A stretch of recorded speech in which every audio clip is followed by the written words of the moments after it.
When the elders say that before in the 70s and stuff like that, people weren't sick like they are now. And that's when all the oil sands start developing and the uranium mining and everything too. So. Is there a uranium mine operating nearby? No, but there will be. They have plans to start a uranium mine 15 kilometers from our reserve. So, and that's coming down on the Mabel River, which flows into Richardson Lake. Some of the shallow lakes in the delta area, which are important spawning habitats for things like walleye, will not be connected, so that there will be whole spawning areas that will be cut off. We know that there are spots like Richardson Lake where just a few centimeters of change in water level mean the difference between fish being able to spawn or for the fry that develop to be able to get back in the river or not. Well, we have concerns about the animals and stuff like that. You have the ones that live off the waters and like the moose. People in this area, about 78% of them live off the land still because of the high cost of living here in Fort Chip. So. Also, if you look at the incidence of these bile duct cancers that John O'Connor has identified, those are very, very rare. And 5 cases in a community of 1,500 people or whatever it is certainly well outside the bounds of what you'd expect. Now, maybe it's natural. And you can pull out a coin and flip it, and if you flip enough times you can flip 5 heads in a row, but it's certainly far enough outside of normal confidence limits that it ought to be grounds for a more detailed investigation, which is what he's been calling for. There have been several different types of cancer, as well as what we call autoimmune diseases like rheumatoid arthritis, lupus, various skin rashes. The cancerous diseases have been the biggest concern, and one of them has occurred here at a rate that's far higher than what we are taught to expect. 1 in 100,000, and we've had 2 tissue biopsy confirmed cases of this disease, cholangiocarcinoma, and possibly another 3 or 4 that didn't actually get to tissue biopsy diagnosis. In a population of between 750 and 1,200, very unexpected. We had no problems. People only died of old age in our days. Very seldom.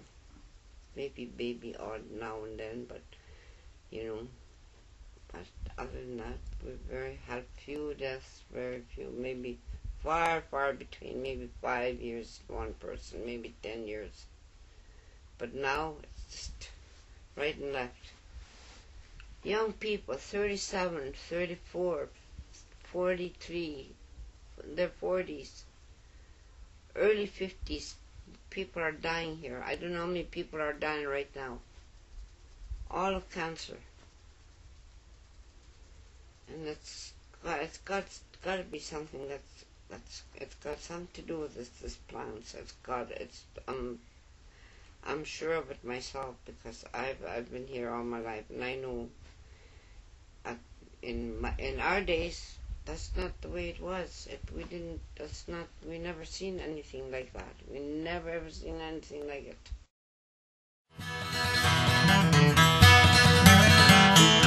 3 miles to the gallon, all the way to the shopping mall. How to say fuck you to the Kyoto Protocol.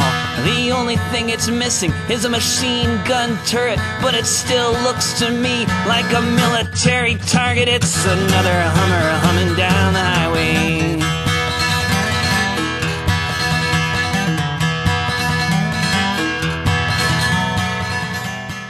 Some moose have been reported that there's spots inside them. I haven't seen it, but then there's some of them saying that they won't eat the moose meat anymore. Different tastes in the meat and stuff like that. Some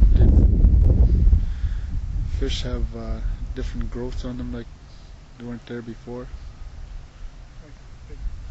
Pusses or something growing out from the side of them, or gills or stuff like that's deformed some of them. as a fisherman, you very seldom see a deformity in natural fish populations. There are sites where a lot of them have been seen before. Below toxic sites in the Great Lakes, high incidence of deformities and skin cancers on the fish and lip cancers known as papillomas and things have been observed there. So it is very likely to be a warning sign of increased concentrations of pollutants. This is just not little things, it's big things, because it's the lives of our kids. We're talking about water here, that's life. If you got no water, there's no life. You got no food, how they're going to live. You know, after they take all the oil out of this place, what is it going to look like? And what our kids are going to live on, you know? Our near future, like my great-great-grandchildren and so on, you know.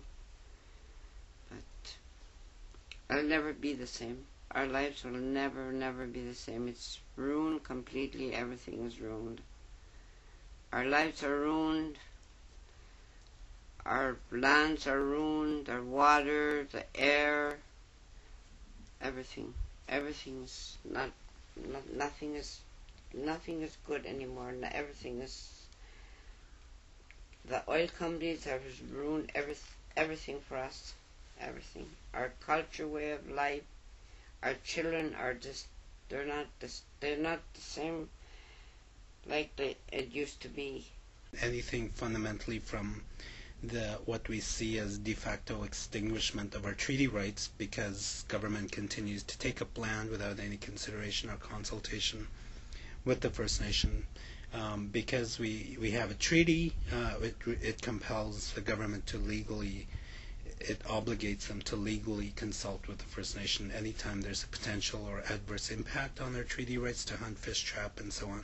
The Northern River Basin Study, which was a collection of people throughout the basins, First Nations chiefs, mayors, representatives of pulp mills, and so on, concluded and recommended that a detailed health study needed to be done of the Fort Chipewyan community.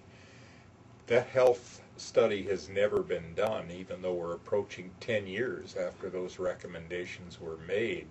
I've asked for a baseline health study to be done in the community. This has been asked for before.